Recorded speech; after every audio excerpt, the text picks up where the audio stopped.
Tempo. Bom dia, meus internautas. É uma saudação a todos vocês, que nós estamos aqui mais uma vez no nosso programa ao vivo, Seguridade e Cidadania, de responsabilidade da Federação Única dos Petroleiros, sempre às quintas-feiras, a partir das 10 horas da manhã. Inicialmente aqui, eu queria saudar já vocês que estão aqui já conosco aqui no nosso chat. Inicialmente a Madalena de Jesus, nossa assídua internauta aqui do programa, pensionista da Bahia, Nazaré de Albuquerque, companheiro mais conhecido como Dielson, lá da cidade de Serrinha, no interior da Bahia, representante sindical, Domingos Passos, companheiro Pessoa, companheiro nosso aposentado de Minas Gerais, Maria da Glória, Almeida, Deri Melo, Arthur Ferrari, assíduo internauta, companheiro nosso, ex-diretor do Sindipetro Rio de Janeiro, demitido político, que busca a sua reintegração, na luta aí pela sua reintegração. A saudação, Arthur Ferrari, Venceslau Lessa, Jorge Lins, Silvânia José, Adilson Costa, Silvio Meirelles, Luiz Brito, e demais companheiros aí que vão ainda ingressar aqui no nosso chat. A todos vocês, um bom dia. É um prazer estar aqui com vocês mais uma vez. Agradecer ao companheiro Rafael Crespo, que me substituiu no programa da semana passada, onde eu tive um compromisso que não pude estar aqui presente, conduzindo o programa. Então, agradecer aqui a Rafael Crespo, que conduziu o programa da semana passada, tá? No programa de hoje, o tema que nós vamos abordar aqui é: conheça o relatório da AMS e os ilegais descontos do equacionamento da AMS, né? Para falar desse assunto, nós convidamos aqui o assessor da direção da FUP, companheiro Henrique Jäger. Companheiro Henrique Jäger, ele já foi presidente da Petros, tá? E de um período, aí, companheiro, depois eu vou passar a palavra para ele, ele pode contextualizar um pouquinho aí da sua trajetória profissional, para estar falando aqui com os nossos internautas. O companheiro Henrique também já esteve na assessoria da FUP quando ele estava no DIEESE, né? E, portanto, é um companheiro que tem profundo conhecimento da área econômica e está aqui hoje para nos ajudar aqui a abordar esse tema. Nós vamos estar aqui apresentando o relatório da AMS, vamos estar falando aqui sobre as irregularidades, os erros que tem nesse relatório da AMS relacionado ao ano de 2020, e também vamos aqui mostrar os erros que existe na proposta de equacionamento, que começou, da AMS, que começou agora em agosto, e que nós voltamos a afirmar que é ilegal essa cobrança, e nesse sentido, vários sindicatos já estão ingressando com ação na justiça contra essa cobrança, tá? Antes de passar a palavra aqui para o nosso convidado de hoje, nosso ilustre convidado, eu tenho duas informações importantes para vocês que estão aqui com a gente assistindo o programa. Uma é extremamente positiva para os companheiros aposentados pensionistas, né, beneficiários da AMS, que residem no estado da Bahia, independente de serem associados ou não ao Sindipetro Bahia. Trata-se da decisão judicial de mérito, não é uma decisão liminar, onde o juiz da 18ª Vara Trabalhista acolheu o pedido da direção do Sindipetro, na sua ação judicial, no sentido de voltar a cobrança da AMS a ser limitada a 13% do benefício líquido. Desta forma, cumprindo exatamente o que está estabelecido no nosso acordo coletivo, na sua cláusula 34, né? Onde a Petrobras, desde janeiro, de forma ilegal, descumprindo o nosso acordo coletivo, passou o desconto máximo da AMS, a chamada margem consignável, de 13% para 30%. E isso só seria permitido, no caso dos aposentados e pensionistas beneficiários da AMS, se os descontos da AMS fossem prioridade em relação aos descontos da Petros. E isso não ocorreu. Inclusive, nos autos do processo, a Petros informa, né, de que priorizou esse desconto depois do desconto do empréstimo. Ou seja, o juiz, logicamente, confirmou, teve a mesma interpretação que a gente já vinha divulgando para vocês. Ou seja, se a Petros coloca que o desconto da MS passou a ser prioridade depois do desconto do empréstimo, significa que não é prioridade e, portanto, não está cumprindo a condicionante prevista no parágrafo 1º do artigo, da cláusula 34 do nosso acordo coletivo. E, nesse sentido, o juiz acolheu nosso pedido e determinou que a Petrobras, num prazo de 60 dias, a gestão da Petrobras, no prazo de 60 dias, a contar de ontem, não só passe, a partir de agora, a limitar o desconto da MS a 13% do benefício líquido, mas que faça a devolução de todos os valores descontados acima desse limite desde janeiro de 2021, quando ela passou a descumprir o acordo coletivo. Então, essa é uma excelente notícia para os companheiros da Bahia, é uma decisão de mérito, não é uma decisão liminar, e, portanto, a Petrobras, mesmo que recorra para a instância superior, para o Tribunal Regional do Trabalho, e vai fazê-lo, com certeza, não tem efeito suspensivo, ou seja, essa decisão, ela só deixa de ter efeito se, na segunda instância do TRT, a Petrobras conseguir recorrer, anulando, modificando a decisão da primeira instância. Portanto, no prazo de 60 dias, no máximo, esperamos que haja a devolução desses valores e já a partir do contra-cheque, agora de setembro, já reduza os descontos da AMS para os companheiros da Bahia, e como eu disse, essa decisão vale para todos, independente de serem associados ou não, porque a ação é no sentido do descumprimento do acordo coletivo. E o acordo coletivo, ele tem abrangência, ele tem validade não só para os associados, mas para todos os trabalhadores ativos, aposentados, pensionistas do sistema Petrobras. Portanto, essa é uma decisão importante e que nós queremos aqui saudar os companheiros da Bahia, né, do meu sindicato, principalmente, e da nossa assessoria jurídica lá na Bahia, doutor Clécio Bulhões, por essa importante vitória.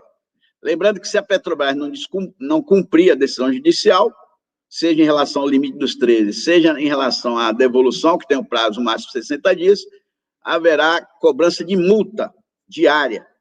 E, nesse sentido, o juiz também coloca como inicial medida coercitiva, porque é importante frisar isso, pessoal, em muitos lugares onde já houve decisão ou liminar ou de mérito, a Petrobras vem descumprindo a decisão. E aí o juiz já apontou que, além da multa, se isso não for suficiente, haverá outras medidas coercitivas, tá? Então, esse também é um ponto muito importante dessa decisão que houve ontem. E aí, para contextualizar, para vocês ficarem sabendo, a nível nacional, nós temos, além da Bahia, nós temos com decisão de mérito, em primeira instância, o Sindipetro Caxias e o Sindipetro Rio Grande do Norte. Além dessas decisões de mérito, nós temos liminar, que são decisões provisórias, enquanto o juiz analisa o mérito. Nós temos liminar no Norte Fluminense, no Espírito Santo e em Minas Gerais. Então, dos sindicatos, 12 sindicatos filiados à FUP, nós temos 6 sindicatos, né, com decisão liminar ou já com decisão de mérito. Além desses 6 sindicatos, nós temos mais 5 sindicatos filiados à FNP que entraram em conjunto na Justiça Trabalhista do Rio de Janeiro e conseguiram liminar no sentido também de estabelecer o desconto máximo em 13% do benefício líquido para aposentados pensionistas beneficiários da AMS. E mais, como eu tenho dito, já coloquei hoje também para vocês, agora mesmo, a Petrobras vem buscando descumprir essas decisões judiciais. Vamos ver o que é que vai acontecer aqui na Bahia, mas com certeza não deixa de ser uma excelente notícia.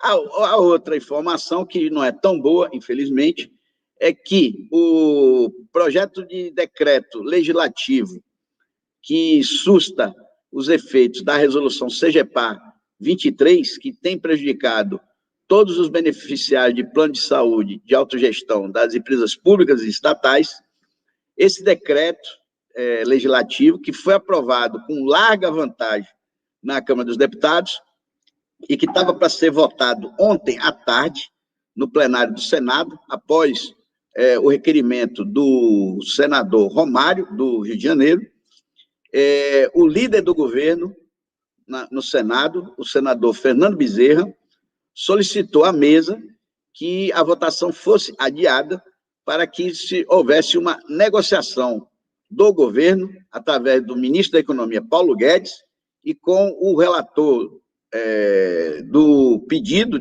do requerimento de votação, que é o senador Romário, para que fosse feita uma reunião emergencial, onde o governo iria expor os motivos para que esse decreto legislativo não fosse aprovado no Senado. O senador Romário, ao ser constado pelo presidente do Senado, concordou com o adiamento.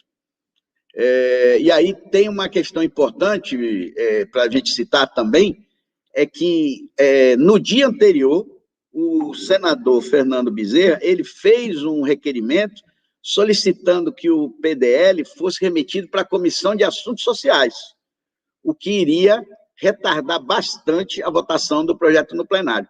Só que no mesmo dia, ele fez um outro requerimento, suspendendo, retirando o requerimento anterior, o que nos levou a entender que a votação aconteceria. Só que ontem, na hora da votação, o senador Fernando Bezerra, fez essa proposição. E aí o presidente do Senado, com a concordância do relator, o senador Romário, adiou a votação para a próxima quarta-feira. Então, há uma diferença importante aí para vocês saberem. Em vez do projeto ir para uma comissão que demoraria muito mais, simplesmente o que ocorreu ontem, por acordo entre o relator, o senador Romário, o líder do governo no Senado, Fernando Bezerra, e o presidente do Senado, é que haverá uma reunião com representantes do governo, ou seja, do Ministério da Economia, talvez, provavelmente, o próprio ministro Paulo Guedes, para tentar convencer o relator no sentido de que o PDL não deverá ser aprovado. E aí, depois disso, desta reunião, o projeto será colocado em votação, pelo menos é o que está previsto, para a próxima quarta-feira. Então, o que cabe a nós, pessoal, é intensificar a pressão junto aos senadores. E a pressão, eu quero dizer, de maneira positiva, né? A pressão no sentido de solicitar aos senadores que votem pela aprovação do PDL para anular os efeitos da CGPAR. Durante a sua exposição de motivos, o senador Fernando Bezerra chegou a alegar que o PDL, o projeto de decreto legislativo, se fosse aprovado, causaria um rombo, um prejuízo às estatais em torno de 6 bilhões de reais. Aí, mais uma vez, o que a gente diz da chamado jogo de palavras ou mentira, que o senador Fernando Bezerra apresentou. Por quê? Porque, na realidade, o que a CGPAR faz é retirar dos planos de saúde 6 bilhões de reais. É economizar para as estatais 6 bilhões de reais e não causar um prejuízo. E aí, quando a gente está falando em retirar 6 bilhões da saúde, nós estamos falando de milhões de trabalhadores das estatais que deram sangue, suor e sua saúde para construir essas empresas. E aí nós estamos falando, logicamente, aqui dos companheiros aposentados e pensionistas que construíram a maior empresa do Brasil, que é a Petrobras e as suas subsidiárias, e que deixaram a sua saúde, deixaram a sua juventude dentro da plataforma, dentro da refinaria, dentro dos campos de petróleo, deixaram a sua integridade física e até mesmo a sua vida, que muitos morreram, né, na construção dessa, que foi a maior empresa do Brasil, ainda, e suas subsidiárias, apesar desse governo nefasto que está aí, que está tentando, de toda forma, destruir a Petrobras e suas subsidiárias. E, portanto, esperamos que, nessa reunião, o senador Romário também traga representantes, né, dos planos de saúde, das entidades, como a FUP, como a FENAI, o pessoal do Banco do Brasil, né, a CONTRAF, para que é a Confederação dos Trabalhadores do Sistema Financeiro da CUT, para que se faça o contraponto necessário para mostrar que o seu Fernando Bezerra está mentindo e que o seu Paulo Guedes quer nada mais, nada menos que inviabilizar os planos de saúde das estatais e abrir mercado para bancos e seguradoras, né?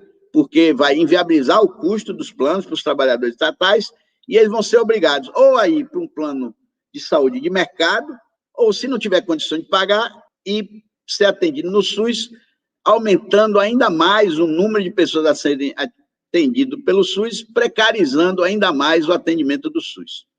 Então, é isso, pessoal.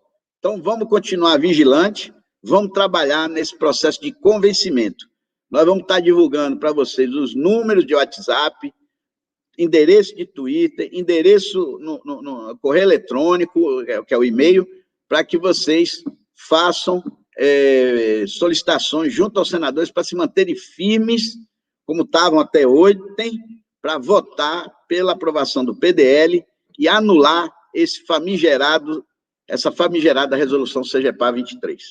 Bom, dito isso, nós estamos aqui com 16 minutos de programa, nós vamos passar a palavra ao nosso convidado aqui, o Henrique Jäger, para ele falar rapidinho, fazer uma saudação, falar um pouquinho da sua trajetória, e se quiser, Felipe, você já pode, desculpa, Henrique, você já pode fazer a apresentação do relatório da MS 2020.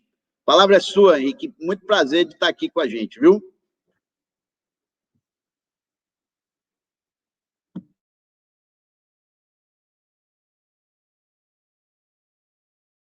Está sem áudio. É a verdade. Estou olhando aqui, está escrito silenciar. Bom dia, pessoal. Bom dia, PC. Bom dia aos participantes. Volta e meia eu participo quando tem a agenda do programa como um ouvinte. E é um programa sempre que traz excelentes informações, que permite que as pessoas se manifestem. O PC está sempre trazendo para o debate o contraditório. Então, é um espaço rico de debate. Eu não vou... Bom, minha trajetória é uma trajetória de trabalhar para o fortalecimento dos trabalhadores. Isso foi a minha trajetória desde quando eu me formei. Uma rápida passagem eu tive no IBGE, como economista do IBGE, e depois entrei no GES e fiquei durante 20 anos trabalhando no GES, mais de 20 anos.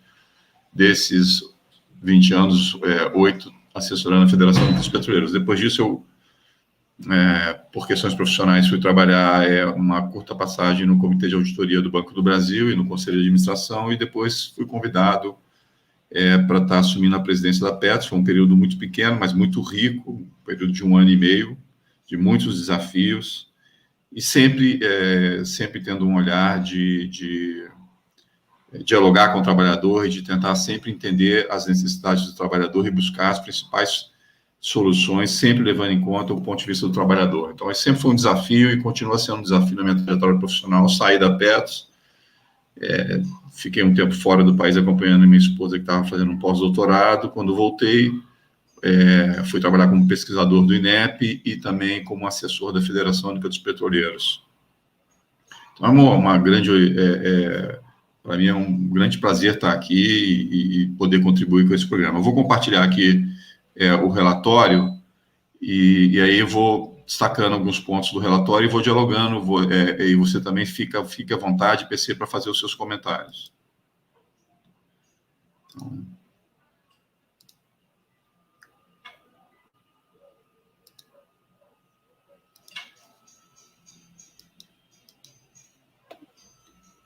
Então, estou vendo aqui.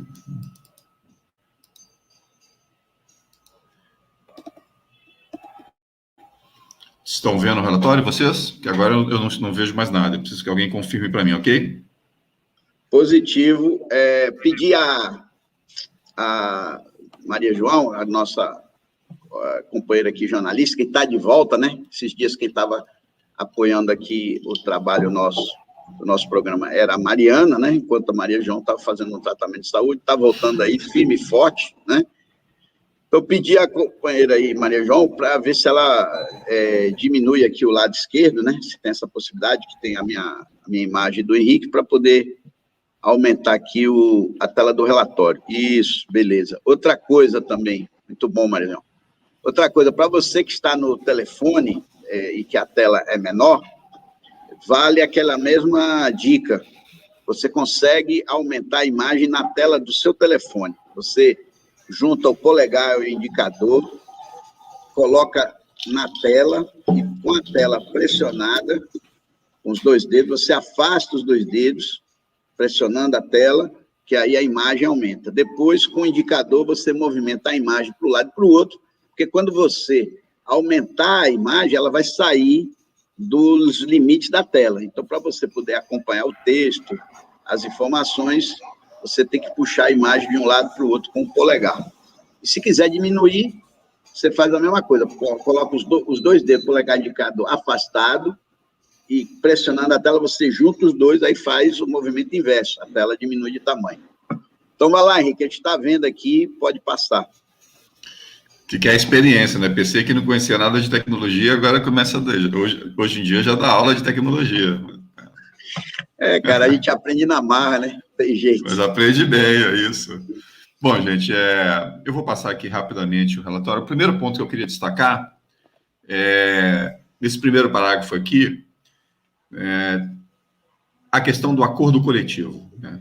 Então, é um plano de saúde com garantias definidas em normas internas e em acordos coletivos de trabalho. Então, isso é uma especificidade da AMS. Como eu, lá atrás, há muitos anos, eu fui assessor da Federação Única dos Petroleiros e eu acompanhava os acordos coletivos, até por indicação do PC, eu fui olhar para os acordos antigos da Petrobras. E pegando os primeiros acordos assinados entre a Petrobras e os petroleiros, que montam na década de 80, eu me deparei com o acordo de 83 e 84, que foi o acordo em que os trabalhadores conquistaram a AMS para os aposentados. Anos depois veio a conquista para os pensionistas, mas pela primeira vez em que entrou no acordo coletivo de trabalho da Petrobras o direito à assistência de saúde para o pós-laboral foi no acordo de 83 e 84. Então, um ponto fundamental é que o acordo coletivo de trabalho, e são quantas cláusulas que tratam da AMS? PC, você tem de cabeça? Mais ou menos 30 cláusulas. Se bem que houve um enxugamento aí no acordo de 2019, porque já na época do governo golpista do Temer, eles vieram para cima das estatais para reduzir o número de cláusulas dos acordos coletivos. Não, os acordos coletivos, o da Petrobras caiu em, acho que 40% do número de cláusulas. Houve concentração, isso não significa redução de direitos, muitas cláusulas foram concentradas, tratavam de 2 temas ou temas afins. Tem esse macete aí, que já que você está tocando no assunto, a gente diminuiu o número de cláusulas, mas condensou todo o conteúdo, tá? Isso. Ou seja, se vocês olharem para o nosso acordo, tem cláusula que tem 10, 15 parágrafos. Então, essa foi uma forma que a gente fez de diminuir o número de cláusulas, mas, ao mesmo tempo, não retirar não reduzir os direitos que o acordo garantia. É isso. Mas se a gente for olhar para aquele acordo sem essa mudança, sem essa especificidade de agregação de cláusulas, para aquele acordo que o PC chamou a atenção eram 180 cláusulas, e você tinha ali 30 cláusulas, nós estamos falando em quase 20% do acordo, tratando das conquistas históricas que os trabalhadores tiveram da AMS. Então, isso é um patrimônio da categoria que tem que ser muito bem cuidado. E sem isso, você fica refém da parte anterior que fala aqui, definidas em normas internas da companhia. O que as normas fazem hoje é, a partir do acordo coletivo, regular isso. Agora, sem o acordo coletivo, elas vão regular da maneira que mais interessar a companhia, e aí, para a companhia, é custo. Para essa gestão atual, para as gestões que foram se sucedendo pós o impeachment da presidente Dilma Rousseff, cada vez mais o debate da AMS se concentra na questão do custo. Nós temos que reduzir custo, reduzir custo, reduzir custo, reduzir custo, e isso tem consequências. Então, o acordo coletivo é a única garantia que os petroleiros têm, os petroleiros da Petrobras têm, do sistema Petrobras, das empresas todas, de tentar barrar essa ânsia do sistema de reduzir custo. Então, esse é um primeiro ponto que eu queria estar destacando aqui. Bom, tem sumário, missão, essas coisas eu não vou perder tempo. Isso aqui é um organograma de como é que era organizado o plano, isso tudo passou por uma mudança, porque agora você criou a APS, a Associação Petrobras de Saúde, então aqui você tem agora uma direção, e toda uma governança junto com essa direção, um conselho deliberativo, um conselho fiscal, isso vai onerar, inclusive, o plano, é um custo a mais que vocês vão ter que pagar, porque isso vai ter que sair do plano. Então, do ponto de vista de despesa administrativa, essa governança vai implicar num aumento de custo e essa estrutura ela vai passar por uma mudança. Então, só queria, nesse organograma, chamar a atenção de que isso aqui é uma fotografia do passado e hoje em dia já está diferente e os petroleiros tentam, dialogando com as mudanças em andamento, voltar atrás, porque esse processo foi um processo cheio de vícios, cheio de problemas, inclusive com investigação em andamento no Ministério Público Federal. Isso aqui é um gráfico, vocês verem o que é um relatório, no geral, ele é uma peça de propaganda. Então, se a gente for pegar esse gráfico aqui, como eles querem dar um efeito visual para o que eles entendem ser algo positivo, saiu de 685 para 518, eles apresentam um gráfico como se é uma redução de 25%, mas significa que você manteve 75% na folha do pessoal no trabalho, mas esse 518, ele está colocado nesse gráfico como se fosse uma coisa, em relação aos 685, uma mudança muito grande, porque eles querem reforçar isso. Aparentemente, a gente pode achar que isso é bom, nós estamos reduzindo o custo, porque uma parte do custo tem a ver com o custo administrativo. Agora, se a gente for olhar o que significa isso na prática, a gente tem dois movimentos aí. Primeiro, essa redução no quantitativo, ela foi mais acentuada no pessoal próprio, no empregado próprio, é uma redução de 43%, eu tenho aqui, 45% no pessoal próprio, né, que são os trabalhadores que, no geral, bom, além de uma remuneração melhor, mas são mais estáveis, principalmente, que conhecem mais a história, conhecem mais a fundo o plano, mas você também teve uma redução de menor monte nos trabalhadores terceirizados. Na prática, essa redução significa que, antes, um trabalhador da AMS, ele respondia por aproximadamente 420 vidas. Agora, um trabalhador responde por 537 vidas. Não tenho dúvida que esse aumento de vidas por trabalhador implica em perda de qualidade. Ele não vai conseguir fazer o mesmo atendimento que ele fazia. Já era grande, 420, e agora com 537 é muito maior. Então, essa redução, que aparentemente pode ser positiva, porque reduz custo, e para a companhia, como ela quer reduzir custo a todo momento, ela pode trazer problemas, inclusive, a gente vai ver mais lá na frente, em relação à aprovação de procedimentos, que eles falam que aprovaram 90% no prazo, e chamam atenção para esses 90%, mas se aprovaram 90% porque não aprovaram 10%. Isso tem consequências. 10% não foram aprovados no prazo. Eu lembro, eu não tenho o plano da AMS, eu não sou petroleiro da Petrobras, mas uma vez eu tive que ir autorizar um procedimento no meu plano de saúde, cheguei lá e eu vi uma frase que mexeu muito comigo, que era o seguinte: quando a pessoa vem aqui, ela já tem um problema. Não crie um novo problema para ela. Isso era eles falando para eles mesmos.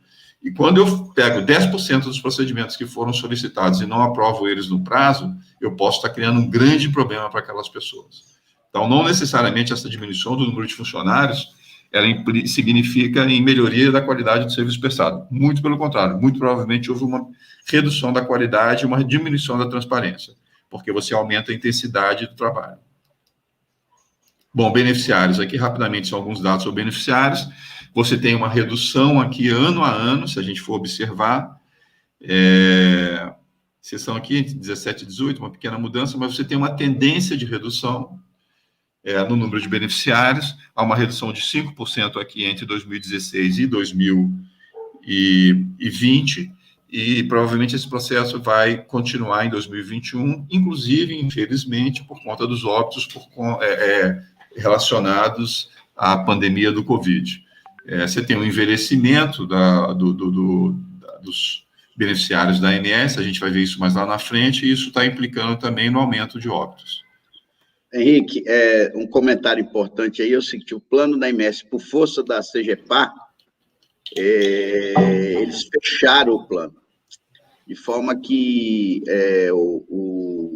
não está entrando ninguém na AMS, também não está tendo concurso. E se tiver, eles vão impedir daquele companheiro da ativa que entrar ter direito ao plano depois de aposentado. Ou já nem vai usar mais o plano. Porque hoje, por exemplo, aqueles que não tinham 10 anos na empresa quando foi promulgada, publicada a CGPAR, eles só estão usando o plano como reembolso. Eles usam e pagam e pedem reembolso lá em relação à rede. E aí, o que acontece? Essa redução aí o óbito, né? E o pessoal, os dependentes que estão atingindo a maioridade. E aí sai do plano. Então, e como você falou, vai ter com isso também um processo de envelhecimento da massa do plano, na MS, e a redução cada vez maior dos jovens no plano. Isso, você não tem geração futura, você está falando de geração futura, você não tem geração futura. A MS, ela passou por uma oxigenação, por uma redução da idade média muito grande entre os anos de 2002, 2003 principalmente, e 2010, 2011, que é o período do aumento de grandes levas de novos trabalhadores por conta dos concursos. Então, como você está fechado o plano, você não pode mais colocar gente, mesmo que seja contratada, você vai ter um envelhecimento por conta disso e uma nova luta dos trabalhadores, quando a empresa voltar a fazer concurso público, para que esses trabalhadores voltem a entrar. A entrada desses trabalhadores é muito importante, porque oxigena, são trabalhadores que usam geralmente menos o plano no primeiro momento, e isso faz com que você oxigene o plano e deixe a idade dele um pouco menor. Aqui tem a distribuição dos beneficiários no território. Chama atenção aqui para norte, para a região norte e centro-oeste, porque também são as regiões que têm menos rede credenciada, inclusive menor do que o percentual de participação, principalmente na região norte aqui. A rede credenciada da Petrobras aqui responde por 2%, então é menor do que o número de trabalhadores lá. É um problema para essa região, a rede credenciada, e volta e meia a gente vê reclamações dos petroleiros. Bom, aqui a gente tem a distribuição por faixa etária. Interessante que eles concentram de 58 para cima. Depois eu acho que tem o dado aberto, né? Mas a gente vê uma concentração de 0 a 18 e uma concentração de 58 para cima. Né? E aqui o indicador que eles criam, que é pegar o pessoal de 60 anos em diante e dividir pelo pessoal com até 14 anos, pelos filhos dos petroleiros, que eles chamam de índice de envelhecimento. Você tem 32% dos associados, dos usuários dos petroleiros que usam a MS, inscritos na MS, ou seja, 89 mil pessoas acima de 60 anos, e você tem 37 mil até 14 anos, e essa é a relação da 240%. Isso é uma outra forma de olhar o que eu e o PC já vimos chamando a atenção, de que é o envelhecimento do público da AMS, inclusive por conta dessa decisão do governo, da CGPAR 23, que o PC começou a live dando o informe que vocês estão tentando barrar, e o senador Romário tinha dado um parecer favorável à derrubada da CGPAR. O governo está tentando influenciar nesse processo, então o lobby é importante, a participação ativa dos petroleiros, mandando mensagem, mandando e-mail, mandando telegrama, mandando o que puder O Telegram é coisa antiga, mas mandando um WhatsApp para o senador Romário para pressionar ele, isso é importante, porque não é só para os nossos concursados, você chamou a atenção, aqueles trabalhadores que estavam na MS, mas que tinham menos de 10 anos, também foram punidos por conta dessa decisão. Ô, Henrique, volte só um pouquinho, que é importante registrar nesse... se você olhar no rodapé aí, você olhar no rodapé, que está um pouquinho escondido aí, isso, ele coloca o seguinte, que o percentual de idosos em operadores de saúde, de autogestão, que é principalmente das estatais, é de 23%. E o percentual de idosos de operadores de plano de saúde de mercado, 13%. Então, a gente tem um percentual de idosos no plano de 32%, ou seja, não tem nem como comparar com o mercado, e se comparar com planos iguais ao nosso de autogestão, das estatais, a gente também está bem acima no percentual, tá? E aí, olhando as barrinhas lá de cima, da direita para a esquerda, a primeira, da direita para a esquerda, 6,5%, é o pessoal que tem mais de 80 anos no plano, são 6,5% da população toda do plano. Aí você vai para um pouquinho mais para a esquerda, 75 a 79, 3,7, 70 a 74, 5,1. Aí depois tem essas três barras maiores, 65 a 69, 8%, 60 a 64, 8,7%, e 55 a 59, 8,2%. Essas três barras são as maiores do plano, maior concentração. Então, o que acontece? Esse pessoal está agora no processo de envelhecimento. Isso aponta que os custos da MS serão crescentes, porque, logicamente, é a questão natural, né, da vida, conforme vem o envelhecimento, vai vir o aumento do custo de saúde, da utilização do plano. Então, se não houver uma oxigenação aí, se não houver gente nova, você vai ter um custo crescente no plano, do ponto de vista por conta do envelhecimento. Se você olhar lá para trás, o que é equivalente em concentração é o pessoal de 30 a 34, que é 8%, e o pessoal de 35 a 39, que é 7,3%. E 40 a 44, que já é menor, 6,5%, que é justamente esse grupo que você falou, foi contratado, né, principalmente durante o governo Lula e Dilma, e que estão agora nessas faixas etárias que oxigenou o plano, a chamada solidariedade geracional, que existe dentro do plano, mas que isso está acabando. E isso vai apontar custos crescentes no plano, infelizmente. Aqui, PC, na verdade, também tem um outro grupamento, se eu não estou enganado, está aqui dentro, que é o Petrobras 28, lá, então, pode estar também. Parte disso aqui está aqui. Não, porque tá Petrobras 28 eles não colocam na conta, porque a conta é 100% do beneficiário, teoricamente, né? Porque pequeno risco, a Petrobras ainda paga 50% do pequeno risco. O grande risco é 100% do beneficiário. Então, não, mas eu acho que nesses números ele está aqui, depois ele sai para na frente. Mas essa é uma questão importante. Nós vamos ter reunião da comissão da MS em setembro, e era importante levantar esse questionamento, sim. É interessante isso. Você levantou. Porque a tendência é que esse número aqui diminua, se eles tiverem. E ao que eu entendi, pelo que eu entendi, eles estão nesse grupamento aqui. E aí isso aqui cai, porque eles estão no limite aqui, 34. Correto. Então, vai cair. Entendi. É possível que sim. É bem possível. Bem possível. Porque eles ficam aqui, eles estão nos 260 mil, que são os beneficiários, e depois eles saem.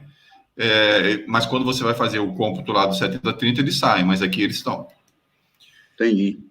Vamos lá. Bom, aqui tem rapidamente a distribuição de situação laboral. Você tem titular ativo 52 mil e aposentado 60, então você tem mais aposentado do que titular ativo.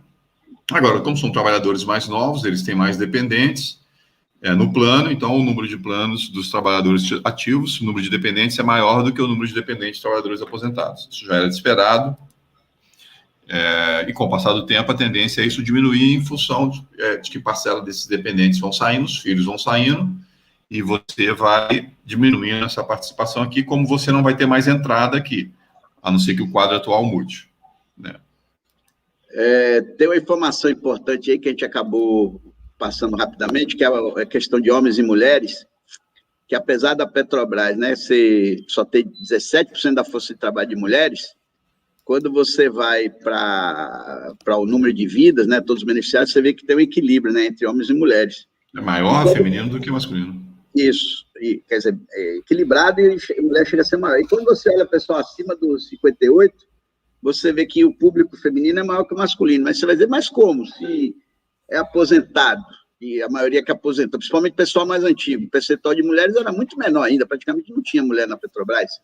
Mas aí demonstra que a mulher, né, ela sobrevive mais que as pensionistas que estão aí. Sim. Quem joga esse número lá para cima de mulheres, no caso do pessoal acima de 58 anos, são as companheiros, né, as pensionistas. Entendeu? Isso é... A longevidade das mulheres, ela é maior, não só entre os petroleiros, mas no Brasil como um todo. Né? Isso. Bom, rede credenciada, aí eles falam aqui, bom, contextualização, estamos tentando melhorar, tem toda essa discussão, aqui eu chamei a atenção, né, a rede credenciada é menor do que o número de petroleiros, isso também vale para a região sudeste, você tem 60% dos petroleiros, dos assistidos, perdão, aqui, e aqui 31%, e na região sul você tem 6%, mas aqui você tem 10%. Então, a região, onde tem a maior percentual de região de rede credenciada é na região sul, em relação à quantidade de petroleiros, e onde tem a menor é na região norte, em relação à quantidade de petroleiros. Aqui a gente tem um quadro, é um exemplo de um quadro mal feito, porque você fica em vez de eles botarem cores diferentes, eles botam cores, mas hospitais aqui, eles são 5%. Eles botam tom de azul com verde. Vocês estão vendo aí o meu mouse está aparecendo para vocês? Tá, sim, 5%. Isso, 5% são os hospitais, 16% clínicas médicas, consultório médico já era esperado, 40%, aí a gente tem laboratórios, 8%, tratamento continuado, 9%, e demais credenciados, 2%. Então, são 16.372 credenciados, com maior concentração deles na região sudeste, como era de se esperar, depois região nordeste, sul, por fim, norte, e por fim, região centro-oeste, sendo que de todos o menor... Tem um dado aí que tem que ficar bastante atento, porque era bom olhar o relatório de 2019. No relatório de 2019, são 18 mil credenciados. Então, eles já deram uma queda aí de mais de 1.000 credenciados, e agora com a APS, que a carteira foi migrada da Petrobras para a APS, esse número deve cair mais ainda de credenciados. Então, tem que ficar atento nisso aí. Isso é uma estratégia, inclusive, de tentar reduzir custo. Sim. Bom, aí eles criam aqui um índice de suficiência, que a ideia é você pegar o credenciados em relação ao total, você tem um 59, seriam 59 beneficiários, multiplicado por 1.000, para cada 59 beneficiários para cada 1.000. Isso, para cada isso. Então, você teria um índice aqui de 59, a CACI, eles trabalham com, eles dizem que é 33, e no caso do Postares, 50. Então, você estaria numa situação melhor do que os outros, mas, de qualquer maneira, a gente tem que acompanhar isso por conta da APS e da estratégia que a APS vai adotar. O PC chamou atenção para isso, e também porque o PC chamou atenção que eram 18 mil associados em 2019, já caiu aí mais de 10% para 2000, quase 10% para 2020. Então, temos que ficar de olho nesse indicador. Aqui, vamos passar, tem autorizações. Aqui eu chamei a atenção. Olha que interessante, né? A gente vai ver que parte considerável das autorizações são tratamentos odontológicos. A gente tem aqui... eu fiquei espantado com esse número aí. Só que o tratamento odontológico responde por uma parcela muito pequena do plano. Isso é um dado que chama a atenção. Em que pese os tratamentos odontológicos serem caros, no geral, eles respondem por uma parcela pequena dos custos do plano. A gente vai ver mais lá na frente. Me chamou a atenção isso aqui, olha, eles se valorizam porque mais de 90% das autorizações foram no prazo, mas significa que 10% não foram. Então, e aquela redução no pessoal administrativo, com certeza, impacta aqui nesse indicador. Agora, você vê que o número de internações médicas, 44 mil, é muito alto. 44 mil... E internação mil, médica é um custo altíssimo. A gente vai ver isso com os hospitais, quanto é que se gasta com os hospitais, que é 58% do plano total e 82% do grande risco são hospitais. Se você pegar o custo de hospital em valor e dividir por esses 44 mil, você vai ter uma média de quanto custa cada internação. Ou quanto custou cada internação em 2020. Era até um número interessante. Deixa a gente chegar lá no dado do hospital, que a gente pega o valor e vê. Eu gravo aqui, 44.932.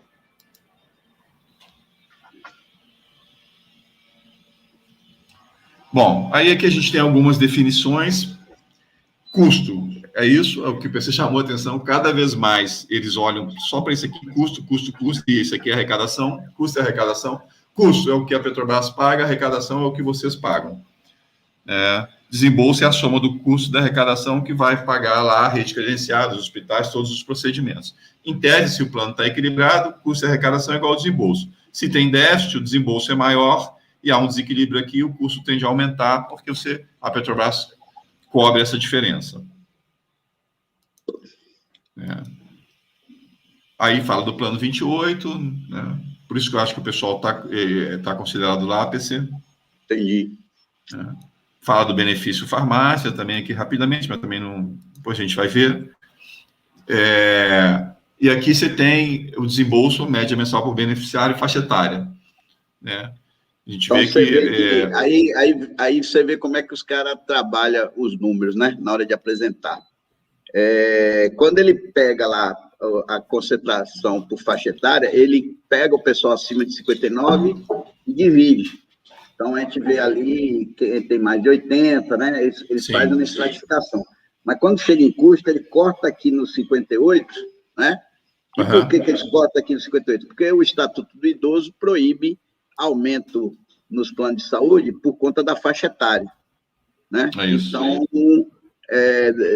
para um idoso de 58 ou idoso de 80, tem que ser o mesmo custo, né? Por faixa etária. Então, e no caso da MS, tem um diferencial que e aí, quando ele junta todo mundo, né, acima de 58, aí você vê, olha a diferença da média mensal de custo, acima de 58, R$ 1.511, enquanto que a média do plano é R$ 760. É o dobro. É o dobro. É o dobro, exatamente. O dobro. E aí a tendência é que isso aumente com o envelhecimento dos funcionários. Isso é uma tendência. Exatamente. Aqui a gente tem as despesas dos hospitais. Lembra que eu falei 58%, 57%, 58% do total da MS. Então, quando aí você... milhões, não é isso? É média mensal. Milhões. Média mensal em milhões. São 221 milhões, 221,2 milhões por mês que a AMS gasta, desses 126,8 milhões vão com hospitais. Então, e detalhe, Henrique, se você somar 126 com 31, que é clínica, e você vê que a questão do internamento é realmente disparado o maior custo da AMS, muito pesado. E aqui, gente, historicamente, estão os problemas do ponto de vista de gestão. A gente sempre chamou a atenção para a falta de controle, e essa falta de controle rebate no aumento do custo para o participante. Né? Aqui, você quer mexer com o plano, você quer melhorar o plano, você quer diminuir custos, você tem que fazer uma gestão melhor de hospitais e consultórios e clínicas médicas. É aí que tem que trabalhar. É aqui que tem que trabalhar. Não é reduzindo despesa administrativa, não é reduzindo. Se você olhar nos hospitais, os outros planos de saúde, Bradesco, Sul América, Amil e outros, tem auditor o tempo todo visitando os hospitais. Sim. O tempo todo. E aqui, gente, eu vou chamar a atenção para duas coisas que eles destacam e que vocês não podem cair no conto de que achar, olha só, vou mudar meu plano para não ter mais um pai, para não ter mais o PAD. O impacto é muito pequeno em relação a gente somar os dois, dá 11 milhões. O PAD mais o pai dá 11 milhões, em relação a 220. Isso é 5% do plano. Então, o benefício farmácia também é baixo. Sim, o custo-benefício farmácia também é baixo, isso é um outro ponto importante. Eu estou com... diminuir aqui só um pouquinho, porque... Então, 9,7 milhões, e o impacto que o benefício farmácia tem para o plano como um todo é muito grande, porque se a pessoa não tem dinheiro para comprar o remédio, ela vai ficar doente, ela vai cair no hospital e vai aumentar essa conta. Então, o termo benefício farmácia até um termo ruim. Na verdade, tratamento contínuo. Termo que devia ser tratamento contínuo, porque não é um benefício, é um tratamento contínuo que você faz para evitar chegar no hospital. Porque sem os remédios contínuos, sem os remédios que você toma, você vai chegar no hospital e vai aumentar essa conta.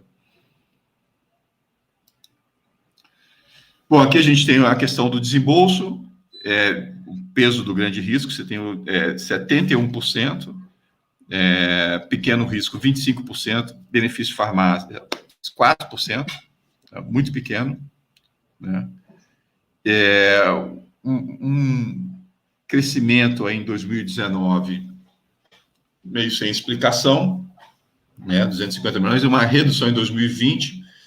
Na verdade, era de se esperar uma continuidade de crescimento em 2020, mas por conta da pandemia, você teve uma redução muito grande nos outros procedimentos. Aqui nesse custo, a FUP o tempo inteiro cobra da Petrobras. Se você for pegar, já morreram mais de 40 petroleiros da ativa com Covid-19, que pegaram, muito provavelmente, somente o pessoal da operação. E 18% da força de trabalho da Petrobras já teve Covid. E ela não Se essas pessoas pegaram isso no ambiente de trabalho, quem deveria pagar essa conta? Petrobras. Pois é, quem está pagando essa conta toda é a AMS. Petrobras e demais subsidiárias, dependendo da empresa que o companheiro da ativa trabalha. Então, essa informação, ela não envia para nós. Nós cobramos para poder fazer a reunião da comissão da MS, para discutir o equacionamento, ela não enviou. Também os custos com os demais doenças e acidente de trabalho, ela não enviou. E usou uma desculpa esfarrapada, dizendo que eram informações sigilosas, que pela ética médica não podia informar a situação do beneficiário. A gente não quer informação, o nome individual de ninguém. Isso. Não quer informação individual de ninguém. O que a gente quer é o custo total dos atendimentos. É isso. Então, aqui, com certeza, nesses 221 milhões, tem uma parcela do custo que é da Petrobras e que ela está dividindo com vocês. Literalmente dividindo com vocês. E também tem uma redução de atendimentos que vai fazer com que a tendência é que você, passada a fase aguda da pandemia, que você tenha um aumento mais rápido dessas despesas, que hoje estão em 221 milhões, porque as pessoas vão voltar a ir ao médico, vão voltar a fazer suas consultas, vão voltar a fazer os tratamentos seletivos, e isso vai acabar implicando... Ou seja, tem uma demanda reprimida. Isso, uma demanda reprimida que vai fazer com que provavelmente você retome a curva de crescimento que era apresentada em 18, 19. O Derimela está perguntando, viu, o Derimela aqui, ele está perguntando se é feita uma auditagem nos internamentos. Deri, eu posso te responder o seguinte: deveria ser feito, pelo menos, no mínimo, por amostragem, tá? Mas isso eu não tenho condições de confirmar. Essa é uma questão, inclusive, que na reunião da comissão da MS nós podemos cobrar também deles, tá? Fala aí. O fato é que você tem que ser agressivo nisso. Você não só tem uma concentração das despesas nos hospitais, como também entre os hospitais você tem uma concentração de despesas em alguns hospitais. Então, você poderia ter nesses hospitais que representam um peso maior, por exemplo, um hospital que representa mais de 5% das despesas com internação do plano, você tem que ter um auditor permanente ali. Entendeu? São medidas que você reduziria o custo e que tem que ser implementadas. É o que o Gilberto está comentando aqui, o Gilberto, companheiro aqui dos Cabeça Branca, do Rio, uma saudação, Gilberto. Está sempre participando do programa aqui, colaborando. O pessoal lá cobra ar, né? Como é que você controla quanto que de ar, né? Principalmente Covid, né? Covid, então, eu fiquei internado 11 dias, praticamente 9 dias fiquei utilizando ar, né? Oxigênio. Então, como é que controla isso? Como é que audita isso, né? Imagine. Muito complicado isso aí. É complicado, mas você tem conhecimento. No relatório, vocês viram que o tempo inteiro eles trabalham com dados agregados do setor. Eles têm quantos dias, em média, o trabalhador, o paciente fica no hospital com ar. Então, assim, variou muito, ficou 10 dias, 20 dias a mais, vamos lá ver o que aconteceu. Então, assim, você tem parâmetros que te permite estar fazendo uma auditoria eficiente. E aquela redução de pessoal... E também tem condição de ver o volume que utilizou de ar, né? Por exemplo. Não é só ar, é tudo, né, cara? Tudo, você toma quantos metros que usou de bandagem, quanto, né? Você toma antitérmico, uma dose de antitérmico, eles cobram o remédio inteiro. Tá? Você tem que controlar essas coisas. Se não controlar, isso é uma bomba, porque ela vai crescendo. E como você vai ter um envelhecimento do perfil dos usuários, a tendência é que isso vai crescendo. Então, cada vez mais o controle é fundamental. Sim. Bom, aqui eu confesso que fiquei abismado. Aqui começa o calvário do beneficiário, principalmente do aposentado. Vamos lá. Pois é, mas vamos olhar para esse gráfico aqui. Lembra quando a gente viu lá os conceitos? Custo é a parcela da Petrobras, arrecadação é o que vocês estão pagando, não é isso? Sim. Pois é, aí vamos pegar o grande risco. Custo, que a Petrobras está pagando, 24%, arrecadação, que vocês estão pagando, 76%. Pequeno risco, custo, 61%, vocês, 39%. Lembrem que isso aqui é de 2020, quando a relação era 70-30. Benefício farmácia, 96%, custo, 4%, a parcela de vocês. E aí, mas lembrem que o benefício farmácia, ele responde só por 4% do total do custo da MS. E o pequeno 4%, risco... Né? E o pequeno risco também não é muito significativo, o peso dele no custo total. Não, 60% é o grande risco. Então, mas mesmo que o pequeno risco, Paulo, tivesse um peso grande no plano, vocês estão pagando mais do que os 30% nele. Vocês estão pagando 76% do grande risco, vocês estão pagando 39% do pequeno risco, e aí vem uma mágica, que eu não sei como eles fazem, que falam que vocês só pagam 27% do desembolso total. Isso aí é um escândalo. Se não houver erro nesse gráfico aí, mas grave, é um relatório anual. Se não houver um erro grave aí nesse gráfico, é um escândalo isso aí. Não, isso aqui não é uma tentada à inteligência de qualquer um, isso aí. Não tem o mínimo sentido. Com esses números aqui de grande risco e de pequeno risco, que representam a soma dos dois por 94% do plano, esses dois aqui são 94%, você nunca poderia ter esse desembolso total nessa relação 73% custo e 27% arrecadação. Por conta disso aqui. Esse aqui é 60% sozinho. Entendeu? Isso não está se refletindo aqui. Então, aqui está claramente no relatório apresentado pela companhia a falta de transparência em relação aos dados da AMS e nesse momento em que eles estão cobrando uma fortuna dos trabalhadores a respeito de procedimentos que foram realizados lá atrás e alguns nem foram realizados. E essa cobrança está se dando no momento em que eles demitem funcionários próprios que tinham um histórico e colocam terceirizados. Mesmo terceirizados, eles diminuíram, ou seja, é uma perda de controle. Esse gráfico aqui mostra o seguinte, eles estão perdidos, porque eles fazem mágica. Ou então, Henrique, aqui, lógico que não é obrigação nossa ficar respondendo os erros, tentar encontrar a resposta, isso é obrigação da Petrobras. Pode ser que dentro desses 70% esteja o que ela conseguiu cobrar de equacionamento do ano de 2019, pode estar dentro aqui o que ela conseguiu cobrar do saldo devedor. Mas se é isso, Paulo... Mas mesmo assim o percentual aí é muito alto para ser isso. Sim, se é isso, como o grosso das cobranças veio agora em 2021, essa relação aqui em 2021 vai ser 80-20. É um escândalo. É um escândalo isso. Entendeu? Com certeza. Vamos em frente.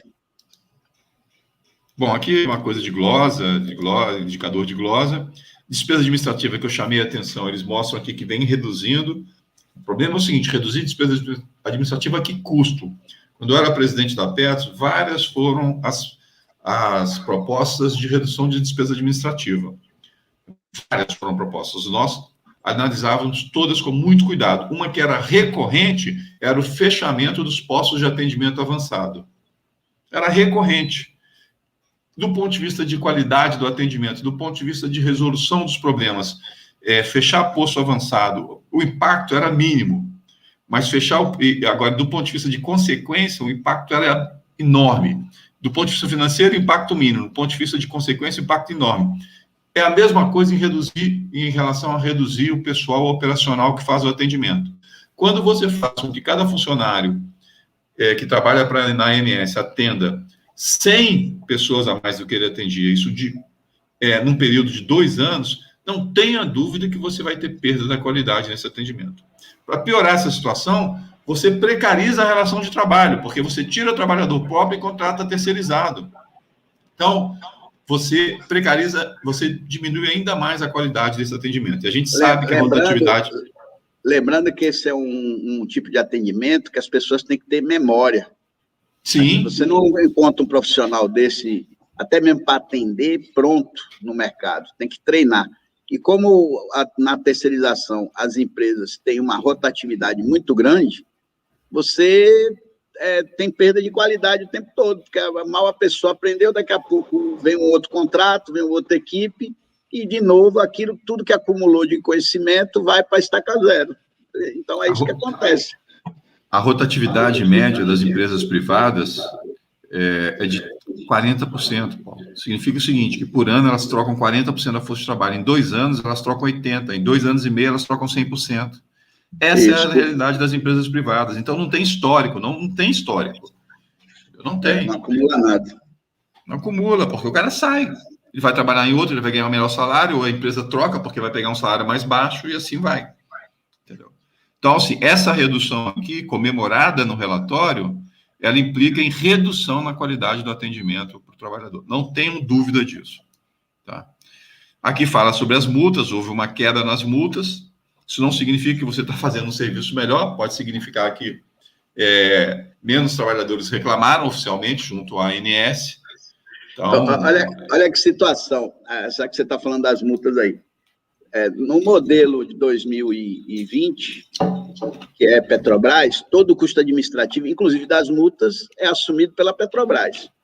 No modelo Saúde Petrobras, ou seja, gestão por uma associação e não mais dentro da estrutura da Petrobras, esse custo administrativo que ela assume integralmente vai para dentro da associação, vai ser cobrado da gente a nossa parte, e se o beneficiário fizer denúncia e tiver multa, tá certo?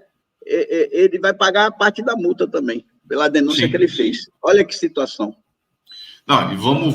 Você começou a live, PC, falando das vitórias que o movimento sindical tem tido em relação à cobrança abusiva acima dos 13%. E chamando a atenção de que a Petrobras não vem cumprindo as decisões judiciais, o que implica em multa.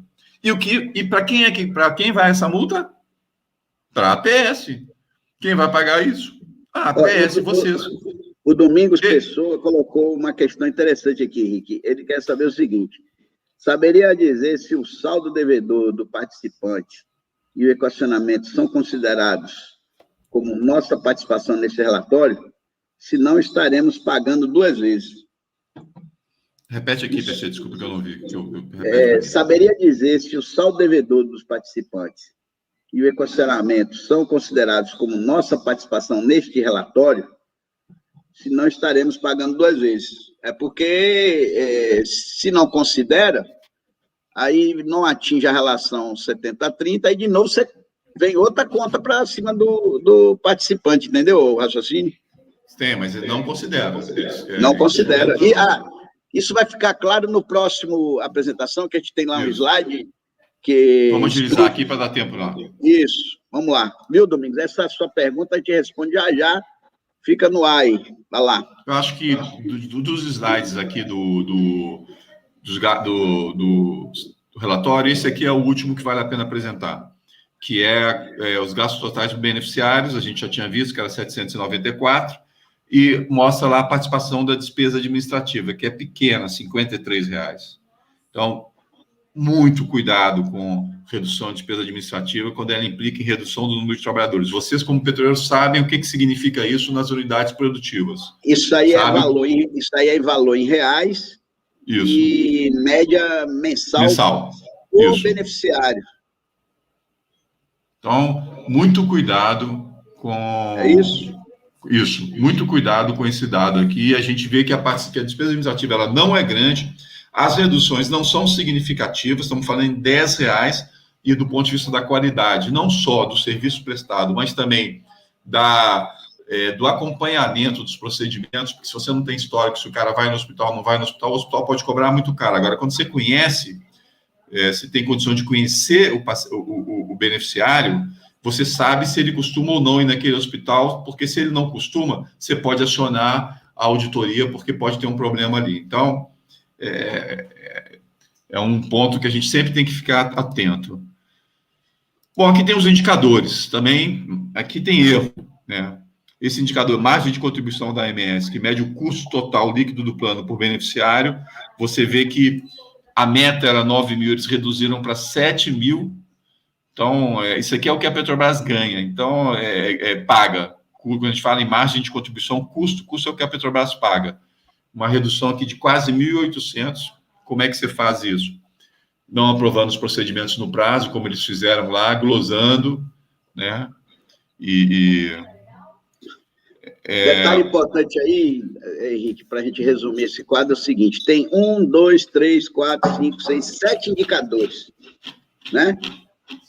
Desses 7 indicadores que a Petrobras acompanha na gestão da AMS, 6 é custo. 6. Isso.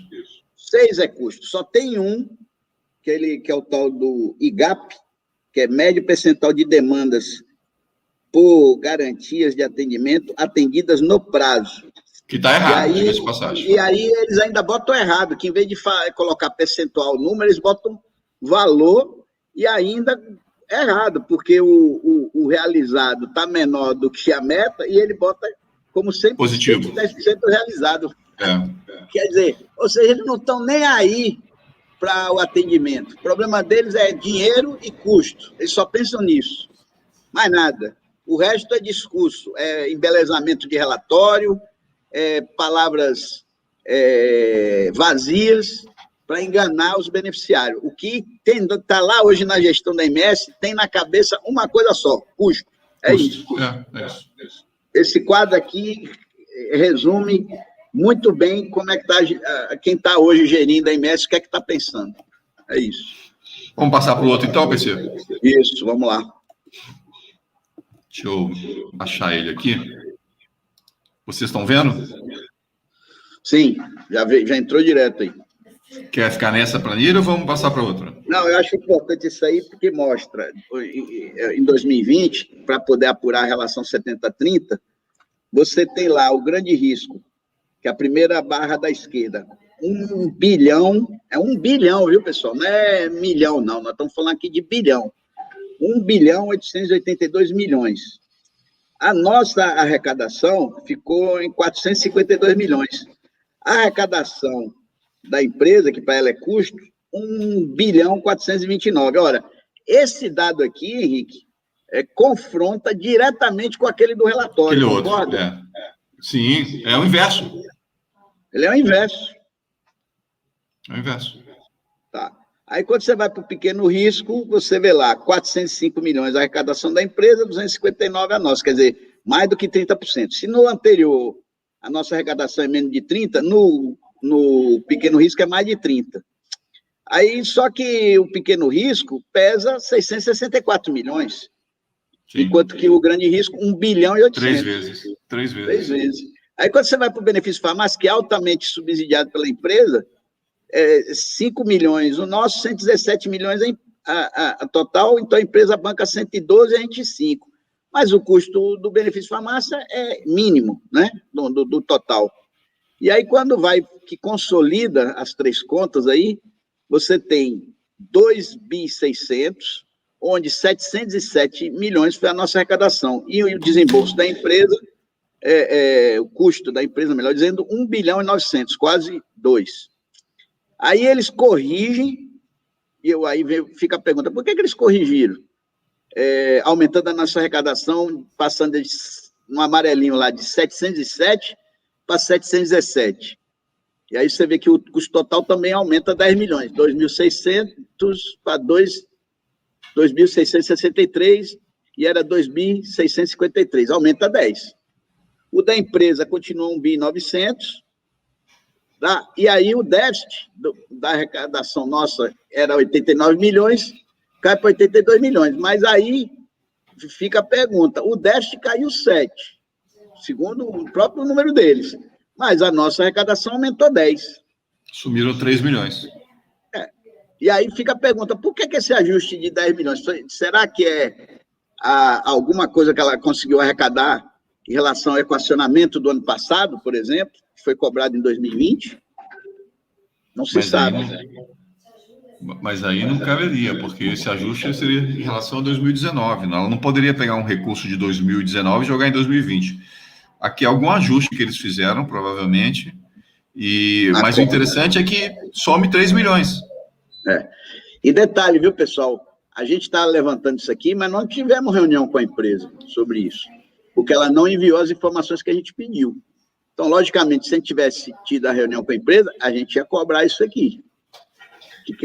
Por que teve essa mudança aqui de 10 na arrecadação e caiu o déficit de 7? Tá? E aí você olha lá, só o hospital, que é 80%, 90% do grande risco, né? Só o hospital é 58% de toda a MS. Chamar a atenção aqui, PC, para a odontologia, que a gente viu que 40% dos processos dos atendimentos da MS é odontologia, e eles respondem só por 5% do custo. Exatamente. Por quê? Porque não tem hospital, é consultório. Exatamente.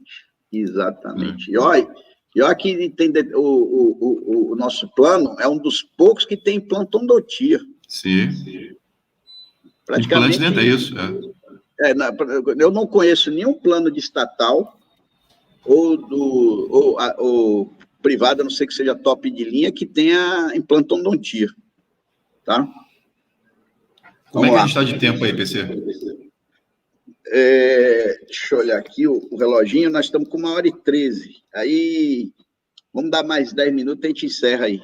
Vamos lá. Essa aí você pode passar, que isso aí não é muito... A questão de faixa etária e tal, na outra apresentação, tá melhor. Aí, esse daí é fatal, esse slide aí. Porque ele vai mostrando a relação 70-30 dentro das faixas etárias. Então, quando você pega lá o recém-nascido, o adolescente, que são os filhos, né? De 0 a 18, a nossa é 185 milhões, mês aí, né? Estou entendendo que aí é mês. Uhum. E a gente arrecada 66, a empresa 119. Aí você vê essa aqui faixa... Aqui não é milhões não, PC, aqui é em reais. Reais, né? Pulverizário. Aí, quando você vê a faixa dos 24 a 28 anos, ela faz questão de destacar que o pessoal de 24 a 28 anos arrecada 325 milhões, eles ainda botam o número errado, né? Porque o 325 tinha que estar em cima, como total. O total eles botam 306. E arrecada, eles estão tão ávidos de mostrar que o jovem paga muito, para sustentar os mais velhos. E aí eles ainda erram na hora de botar o superávit, entendeu?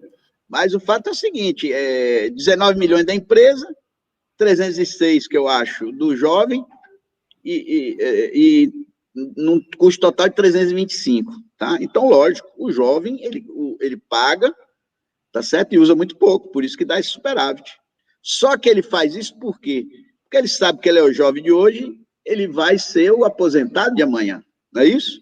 Sim. E por isso, por quê? Porque ele, ao se aposentar, ele vai continuar no plano. Quando ele sair da empresa, ele vai continuar no plano. Então, ele está fazendo aqui um investimento para o futuro dele. Isso aqui não é gasto. Isso que tem que falar com o jovem. Isso aqui é um investimento para o futuro dele. Agora, os planos de saúde e mercado, o que é que eles fazem? Esse daí, quem é que acumula esse ganho? Os planos de saúde e de mercado. Por quê? Porque eles dificultam o plano de saúde para o idoso. Então, eles expulsam o idoso. Eles expulsam o idoso. Para quê? Para ficar com o lucro dos jovens. Está aí, ó. Pode ver aí.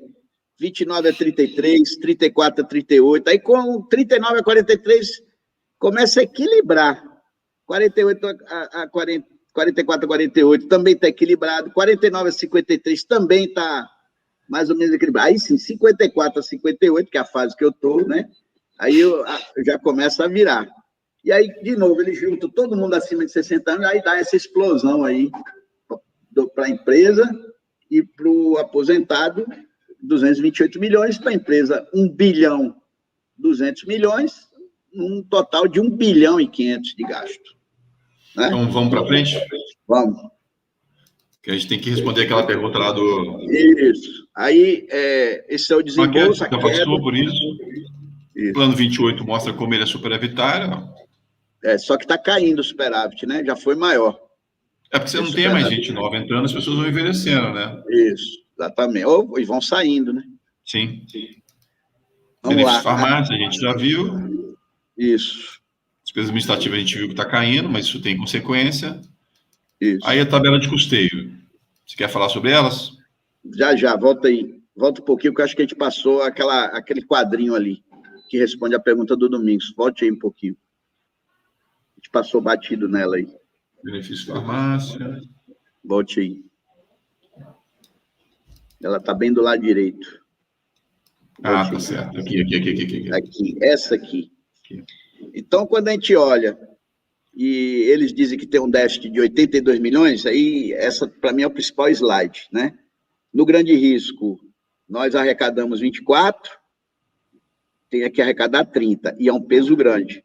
No pequeno risco, nós arrecadamos mais, 39, mas o peso é menor.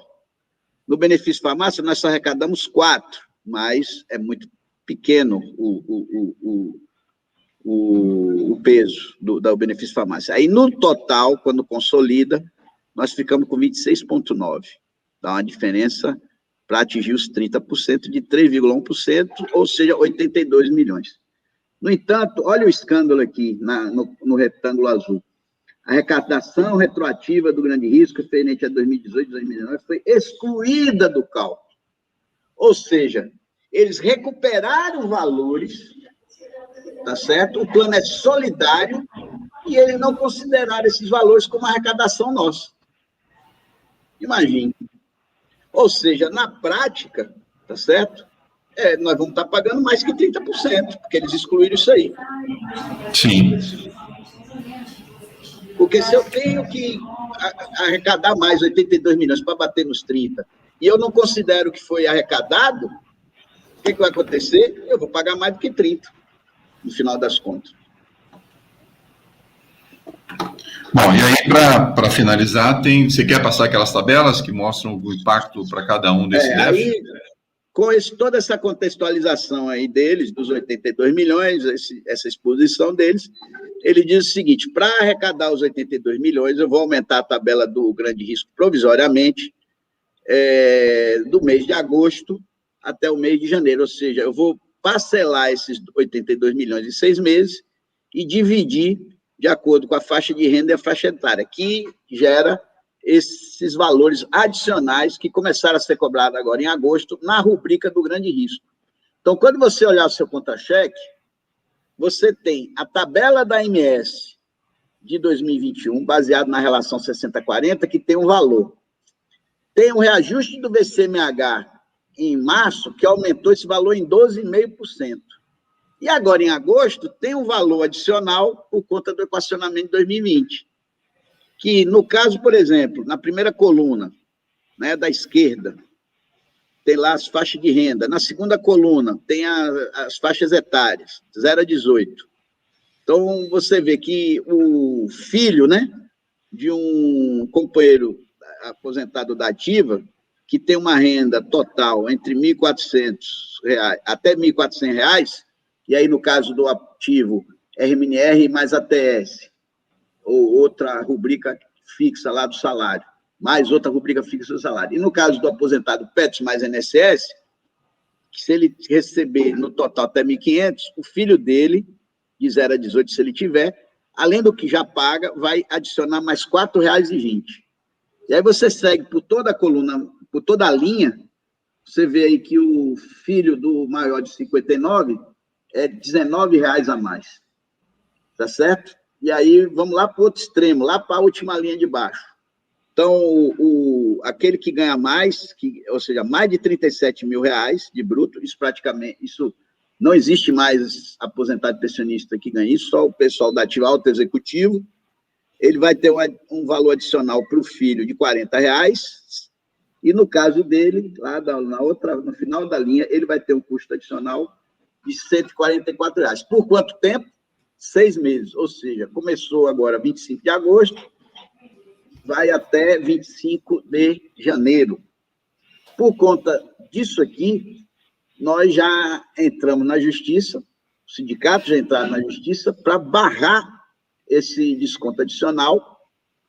Por quê? Porque, pela cláusula 34 do acordo coletivo, esse ajuste da relação 70-30 precisa ser feito em entendimento na comissão da MS, que está prevista no acordo coletivo também.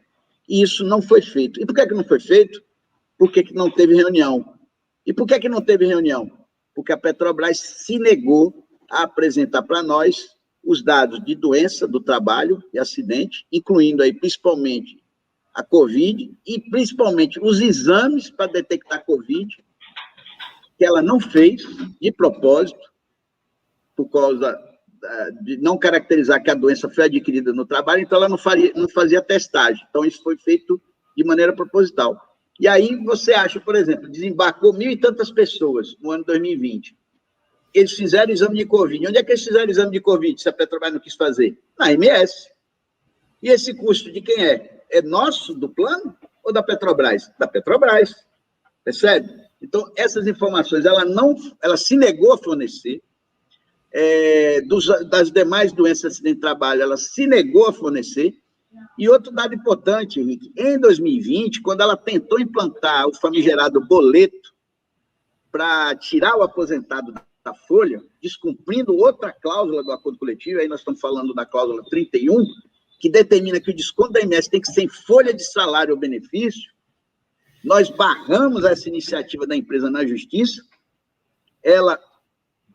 Em junho, ela tentou, não conseguiu por causa das ações judiciais, ela teve que voltar o desconto de milhares de aposentados para o contra-cheque. Ocorre que o sistema dela já estava parametrizado para o desconto em boleto, e ela, para voltar o desconto contra-cheque, não sei se foi de propósito, erro operacional, levou 5 meses para regularizar.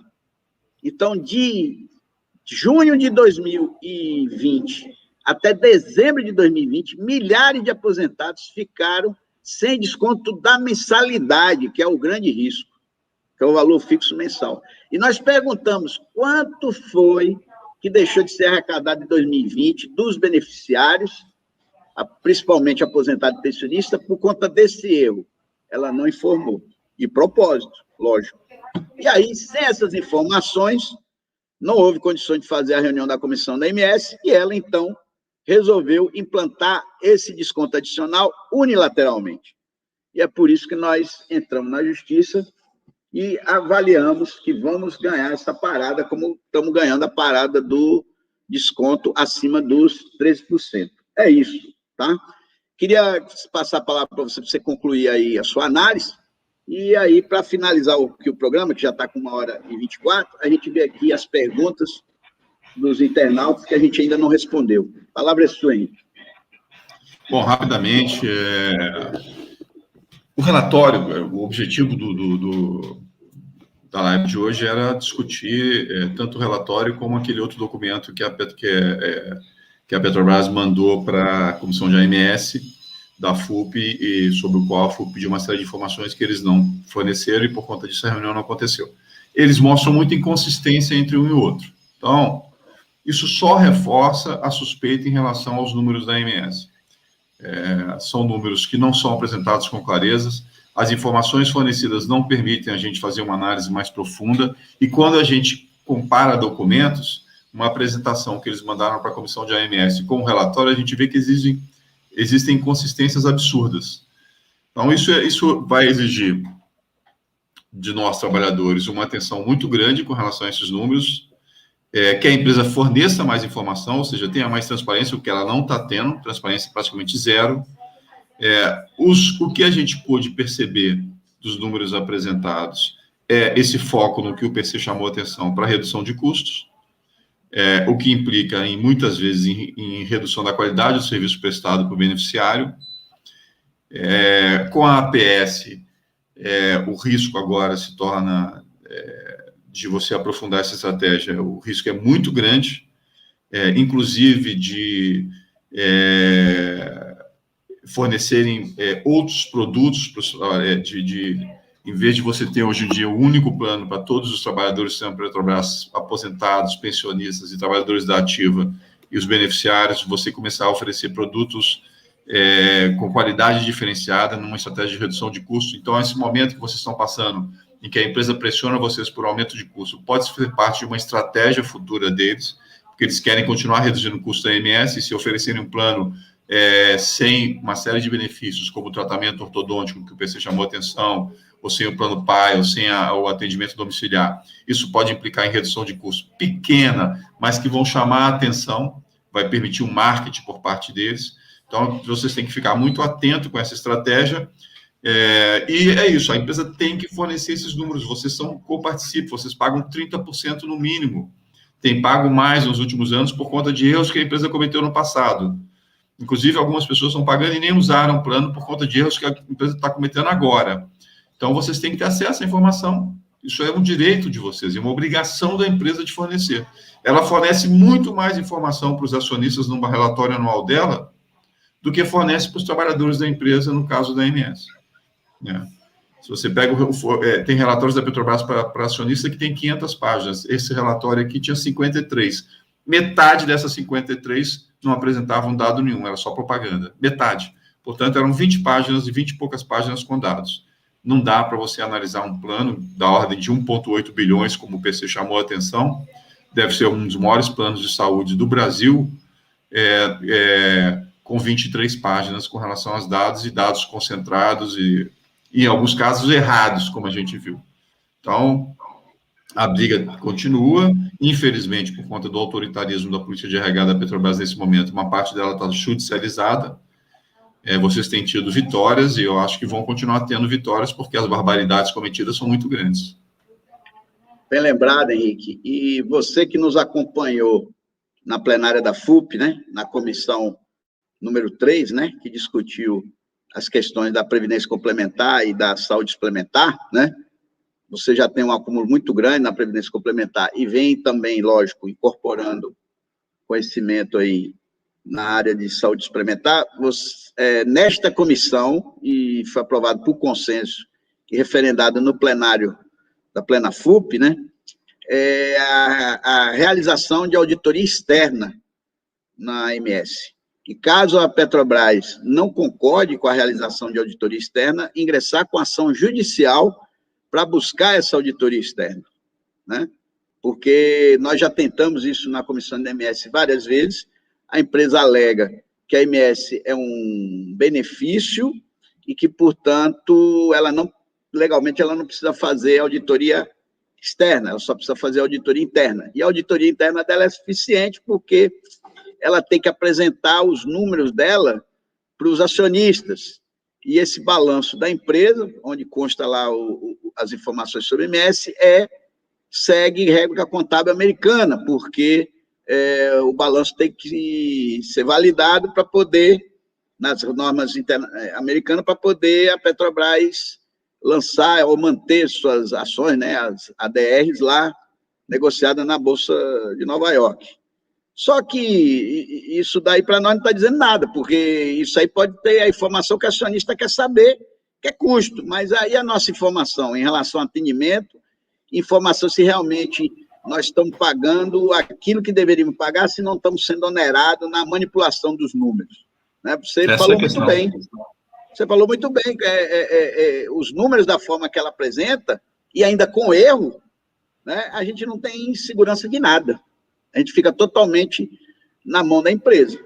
E aí a gente sabe que, de um período para cá, a relação na mesa de negociação tem deteriorado, faltando até ética negocial.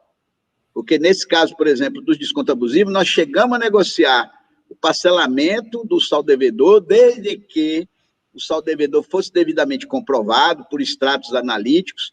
Eles fizeram reunião com a gente, concordaram, e depois voltaram atrás, dizendo que essa discussão era somente em relação ao benefício farmácia.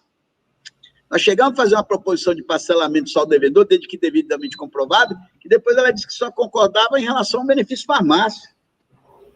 E aí não tem ata, não foi gravado, então rompeu um histórico de ética negocial que você acompanhou muito bem, porque por mais divergência que tivesse com a empresa, né, existia uma ética negocial, né, aquilo que era discutido e que você ia buscando fechar o acordo, né, ou resolver uma divergência dentro da comissão da IMS, principalmente, que eu acompanho há anos, isso era cumprido. E nesse caso, eles romperam essa lógica. Infelizmente, quem está à frente do RH rompeu essa prática, que era muito importante, fundamental, o que nos leva hoje, infelizmente, a toda hora ficar judicializando. Sabe que o caminho judicial ele é muito mais demorado, que é muito melhor, mais rápido, mais fácil você negociar, chegar num acordo. Mas, infelizmente, com a prática que existe hoje no RH, desta direção, está vendendo a empresa, entregando a empresa, de um governo entreguista, genocida, né? Eu costumo falar genocida, mas às vezes a pessoa não sabe o que é genocida. Assassino em massa. Matou 570 mil brasileiros por falta de vacina e por negociar vacina por fora, enquanto vendia cloroquina. É isso.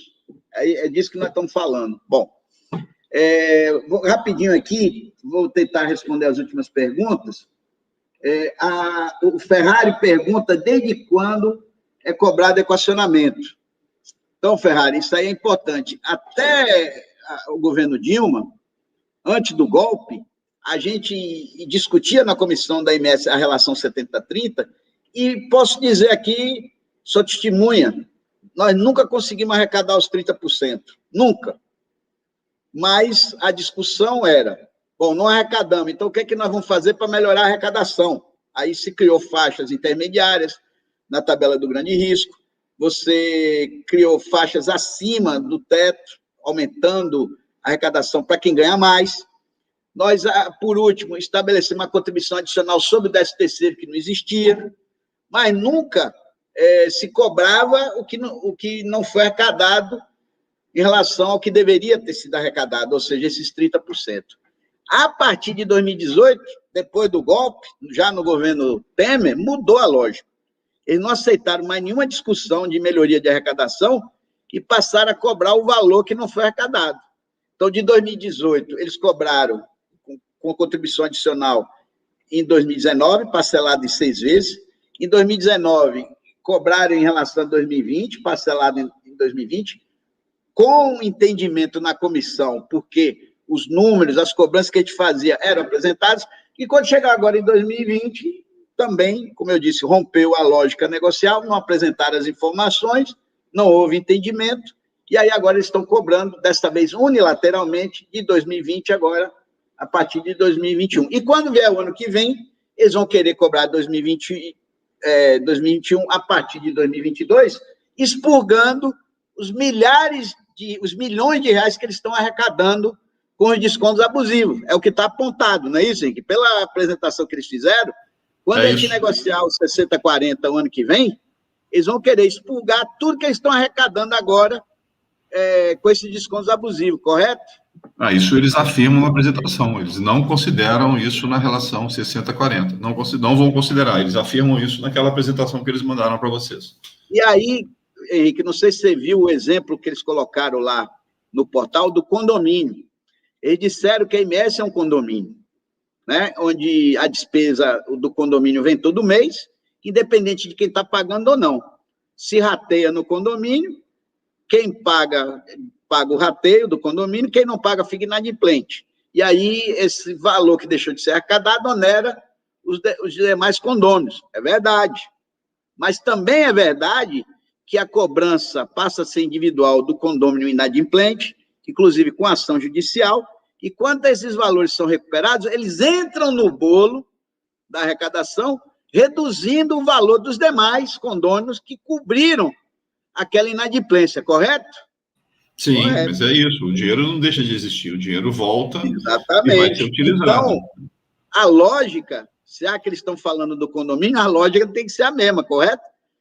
Sim. Se teve inadimplência, o pessoal deixou de arrecadar e agora está arrecadando, isso tem que entrar dentro do bolo da arrecadação. Se antes, quem pagou certinho teve que fazer equacionamento, mesmo pagando a sua parte, agora é mais do que justo que o que foi arrecadado dos que não pagaram reduza o valor dos que estão pagando por eles. Isso. Lógico, porque o plano é solidário.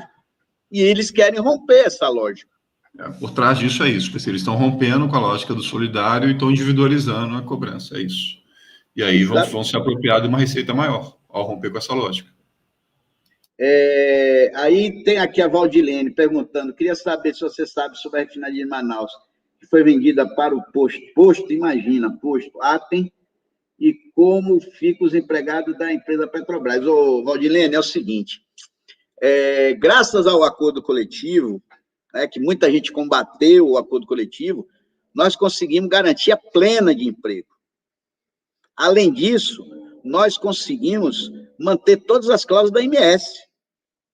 Então, se o nosso acordo coletivo teve retrocesso, porque a gente teve, por conta da correlação de força, aceitar a tabela 60-40, quando era 70-30, se a gente teve que aceitar os 30% para ativa, como limite, passando de 13 para 30, mas para o aposentado colocando uma condicionante que está servindo agora para a gente barrar o aumento de 13 para 30, se a gente colocou lá uma outra condicionante que se derrubar a CGPAR não será implantada a outra tabela 50-50, se a Petrobras contribui para o plano, mesmo para quem está aposentado, mesmo para quem trabalhou na Reman, por exemplo, e que agora a Reman foi vendida, isso é por conta do acordo coletivo.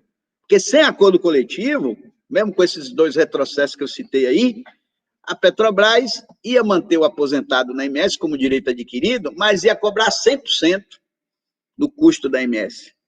100%, porque a Lei 9656 de 98 garante o ex-empregado continuar no plano, desde que arque com 100% do custo. Quem garante o custeio da Petrobras, inclusive para ex-empregado aposentado e seus familiares, é o acordo coletivo. PC, isso é o que está acontecendo com os Correios agora. O Correio acabou de tirar o plano, de fazer com que os aposentados do plano de saúde, que antes não pagavam o custeio integral, não pagavam 100%, passem a pagar os 100%. Ou seja, deixem de pagar, vamos pegar o dado da Petros, da AMS, deixem de pagar os 76% em média, que é o valor, e passem a pagar os 1.500 em média, que é o valor da faixa de 58 em diante. Bem lembrado, valor médio, né? Valor isso, médio. Fazendo aqui uma média. Uma média. Então, é isso, exatamente. Então, por cabeça, né? Cabeça. Se tiver 4 na família, é 4 vezes isso. Isso, exatamente. Não é isso? É.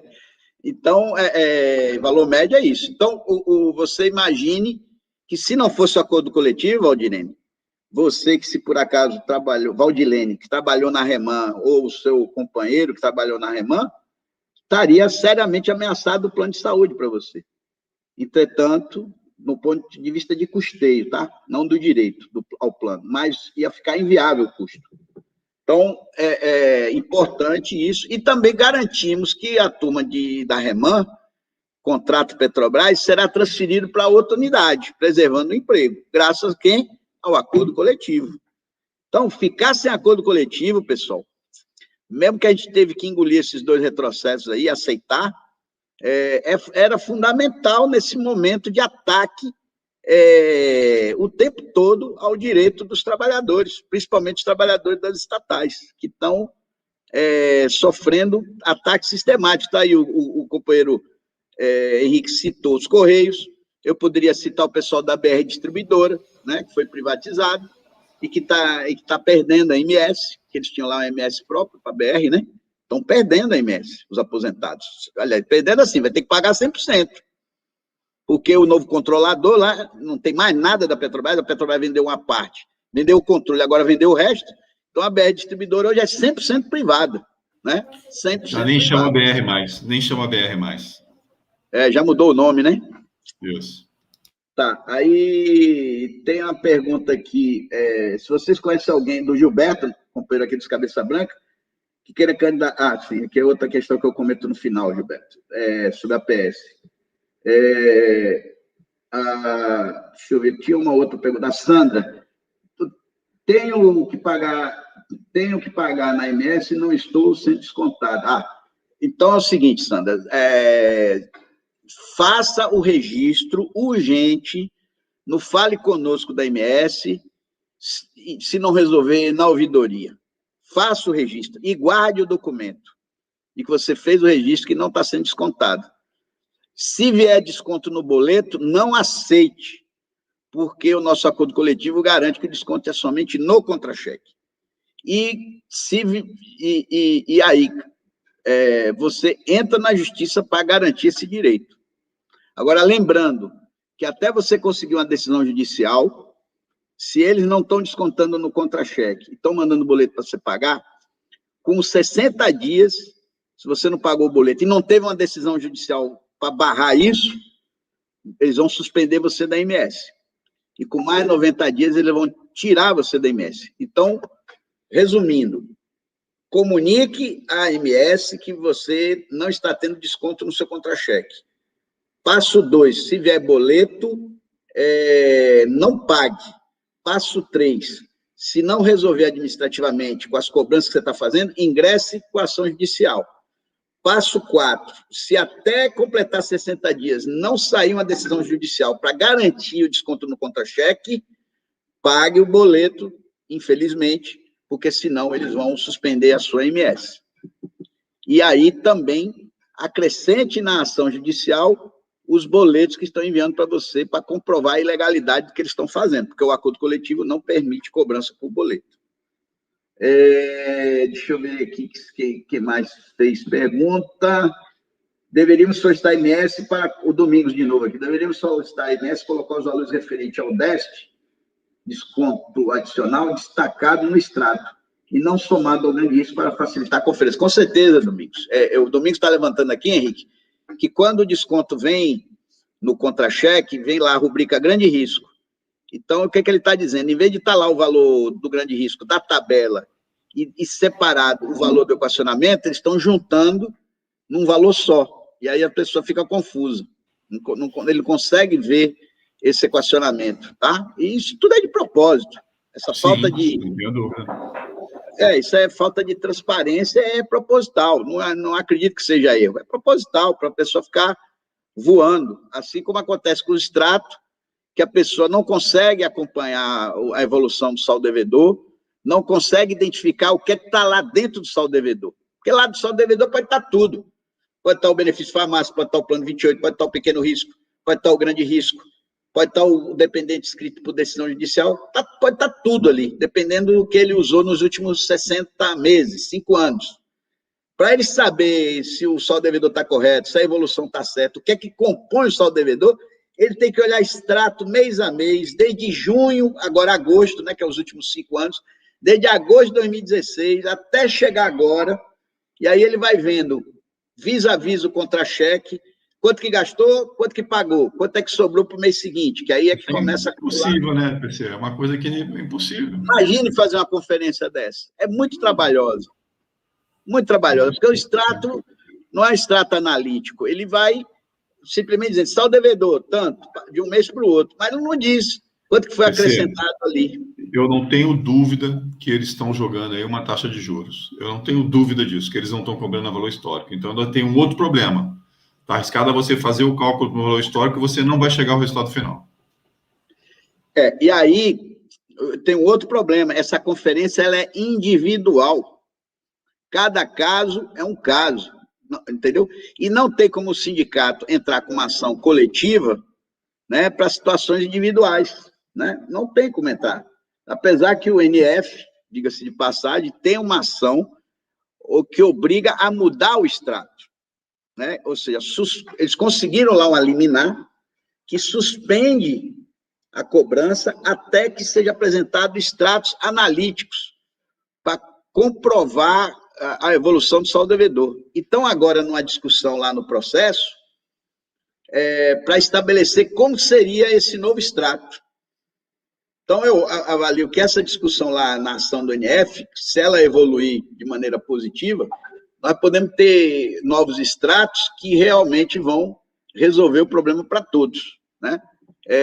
Agora, detalhe, que o internauta vai perguntar, bom, mas se o NF tem, por que os outros sindicatos não entraram? Porque quando o NF entrou com essa ação, o que acontecia? A Petrobras só disponibilizava no portal os contra-cheques os extratos de 2019 para cá. Depois que o NF entrou com essa ação e que ganhou, a Petrobras foi lá e colocou os 60 últimos extratos no portal. Então, se você entrar agora, com o mesmo argumento que o NF entrou, que ganhou a liminar, não vai conseguir. Porque a Petrobras vai alegar que está lá, os 60 últimos extratos, que a pessoa não confere porque não quer. Percebe? Então, o juiz pode dizer, não, realmente está lá, a pessoa tem que conferir, aí você vai ter que argumentar que o extrato não é suficiente, a forma como está o extrato, aí você vai entrar numa discussão que você não tem garantia nenhuma que o juiz vai concordar com o que você está tentando demonstrar. E é um assunto complexo.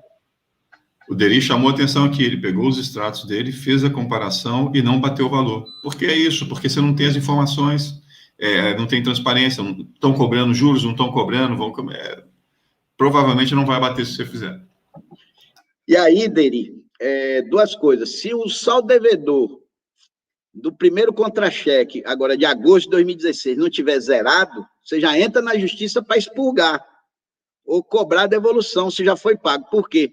Porque este valor que tiver lá é anterior aos últimos 60 meses, não pode mais ser cobrado. E a segunda questão, Deri, se você já fez toda a conferência dos últimos 60 meses e verificou que não bate, e se o saldo devedor tiver maior do que a tua conta, você tem que procurar o advogado e entrar na justiça para também expurgar esse valor. Ou se ele já foi cobrado, buscar a devolução. É briga judicial o tempo todo. Por quê? Porque não tem espaço negocial com a empresa. E, para mim, eu queria encerrar aqui, já estamos com 1h47 de programa, para mim, Henrique, isso está ligado diretamente à criação da APS, da associação. Por que eles criaram essa associação? Foi só para a AMS passar para lá, para a gestão da APS? Não. E por que eu estou dizendo que não? Porque a APS já solicitou e conseguiu da Agência Nacional de Saúde registro para oferecer novos produtos. O que seria novos produtos? Como você acabou de mencionar, novos planos mais baratos. Ora, para que plano mais barato? Para que a pessoa migre espontaneamente, entre aspas, né, do plano da AMS para esse plano mais barato, né? Ou seja, jogar na individualidade, né? Vai pegar um plano sem pai, vai pegar um plano sem PAD, vai pegar um plano sem implantodontia lá na questão odontológica, porque o cara vai olhar e dizer, eu não preciso mais implantar dente. Eu não tenho filho com necessidade especial. Percebe? Aí o cara, então eu vou para esse plano aqui que é mais barato. Entendeu a jogada que eles vão fazer? É isso. Quebrar a solidariedade da MS. É isso. O mais jovem, aquele que está lá, subsidiando, que ela faz questão de mostrar que o jovem está subsidiando, não é isso? Vai oferecer um plano igual e mais barato. Por quê? Para aquele grupo ali. Mas é mais do que isso, PC, porque ela está, com isso, ela está rompendo com o acordo coletivo. Porque as normas estabelecidas no acordo coletivo valem para todos. E lá está o PAI, e lá está o PAD, e lá está a ortodontia. Quando eles começarem a oferecer contratos individuais e essas pessoas optarem, eles romperam com a lógica do acordo coletivo. Acabou com a lógica do acordo coletivo. Exato. Dentro da AMS, administrada pela Petrobras, eles não conseguiam fazer isso, concorda? Sim. Agora, transferindo a AMS para uma associação, a associação apresentando novos planos, novos produtos, e o pessoal migrando da AMS para outro plano, por uma adesão individual, para você combater isso na justiça, vai ser muito difícil. Esse é o pulo do gato. É você tirar as pessoas da AMS, desse que é, vamos falar de quem nós estamos falando, o melhor plano de saúde entre as empresas estatais e todas as empresas privadas do Brasil. Vamos tirar o pessoal daí, porque... Pelo menos eu posso dizer, Henrique, pelo menos o melhor plano eu não tenho 100% de convicção, mas eu tenho certeza que é o mais completo. Isso aí eu tenho 100% de convicção. É o mais completo. Pelo preço, quando eu falo melhor plano, eu estou falando do custo-benefício. É isso, eu falo sempre isso, eu vou falar mais uma vez. Eu pago R$ 2.800 por mês num plano de saúde de uma empresa, do Diese, que eu sou licenciado do Diese, portanto, não é o valor cheio que eu estaria pagando se fosse individual, para eu, minha esposa e meu filho. Eu tenho ortodontia? Não. Eu tenho auxílio para portadores de necessidades especiais? Não. Eu tenho atendimento em casa? Não. Eu tenho os melhores hospitais do Rio de Janeiro? Não. Então, assim, é incomparável. É incomparável. E se for internado, tem quarto individual? Nesse caso, tem quarto individual. O meu plano é quarto individual. Mas, de qualquer maneira, os benefícios que eu tenho não chegam a 50% dos benefícios que você tem. E eu pago 2.800. Então, por aí se vê, né? Então, é isso. E, lógico, mantendo essas cobranças da IMS como eles estão fazendo, coloca na cabeça do aposentado que o custo da IMS ficou inviável. Sim. Então, eles vão arrochar financeiramente o que puder, usando o saldo devedor, tá certo? Para colocar na cabeça do aposentado que a saída financeira é ele ir para outro plano mais barato. Que eles vão oferecer. Exatamente. É isso. E eu estou fazendo questão de alertar isso para os companheiros entender a engenharia que eles estão fazendo. E aí entra agora as eleições da PS, que o Gilberto está levantando aqui. Eu queria terminar com isso. Não participe de eleição, não se candidate para a eleição da PS, porque lá você vai ser uma marionete, você não vai ter poder de decisão nenhum, e eles vão, com a sua participação, com o seu voto, com a sua eleição, legalizar a PS, que a gente está tentando anular na justiça. Aí eu vou pegar uma questão simples. Alguém aí, para você entrar no clube, você tem que se associar no clube. Para você entrar em qualquer associação, né, você tem que se associar. Eu pergunto, alguém aí se associou à PS? Tem alguém aí que assinou algum contrato com a PS? Ninguém. Ele simplesmente pegou todos os beneficiários, titulares e dependentes, 276 mil, e jogou dentro da PS e qualificou como associado beneficiário.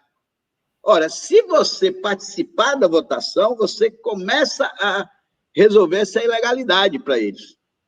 Você começa a legalizar essa associação. E aí o argumento que nós estamos usando na justiça para dizer que essa associação ela é ilegal, tá certo?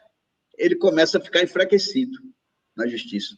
Quanto mais pessoas participarem da eleição, se candidatarem à eleição, vai estar enfraquecendo a tese jurídica, que não é só da FUP dos sindicatos, não. É da FNP, dos seus sindicatos filiados, é da FENASP e das suas associações filiadas, é da Contimaf e os sindicatos federações de marítimos filiados à Contimaf. Todas essas entidades estão juntas na luta contra a PS, porque sabe o perigo que representa a PS para o nosso futuro e para o nosso plano de saúde AMS. Então é isso, fica dado esse recado aí, mais uma vez. Parabéns ao Gilberto aí, que não cansa de repetir isso, e é um assíduo participante nosso. Tinha mais perguntas aqui, eu vou pedir aqui para a nossa a companheira a Maria João, a nossa jornalista aqui, que dá assistência aqui ao programa, para a gente salvar essas perguntas, e no próximo programa eu já abro o programa fazendo questão de responder essas perguntas. É importante não deixar nenhuma pergunta sobre a resposta. Então, quem não teve sua resposta aqui hoje, a gente se compromete no próximo programa, abrir o programa já colocando essas respostas. Henrique, suas considerações finais, quero mais uma vez agradecer a tua participação aqui no programa. Não, PC, eu que agradeço, me coloco à disposição sempre que vocês precisarem e vamos na luta, vamos seguir na luta. Vou falar, o horizonte hoje em dia ele é melhor do que o horizonte de 5 anos atrás, 5 anos não, de 2 anos atrás. A conjuntura muda muito rapidamente, e o que a gente tem que fazer é organizar os trabalhadores, mobilizar os trabalhadores, pressionar, como agora tem que pressionar o senador Romário lá na questão da CGPAR 23 e os demais senadores, para seguir na luta. Não vai vir nada de graça, muito menos com esse governo. É luta e organização. É o que vocês estão fazendo. É isso mesmo. Vocês aí que estão me ouvindo do Rio de Janeiro, conversa com o peixe, né?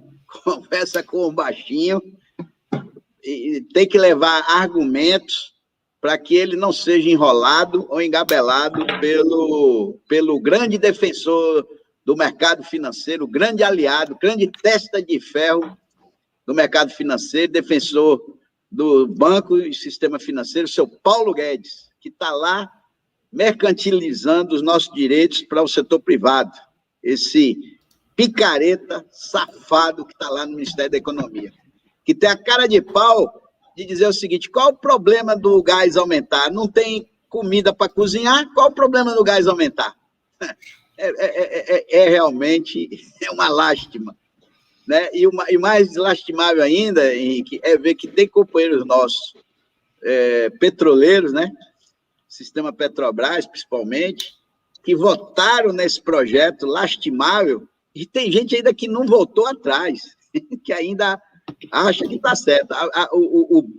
A esperança é que cada vez mais muitos deles estão mudando de opinião, estão caindo a ficha que esse projeto não interessa ao trabalhador, não interessa ao país. Tá certo?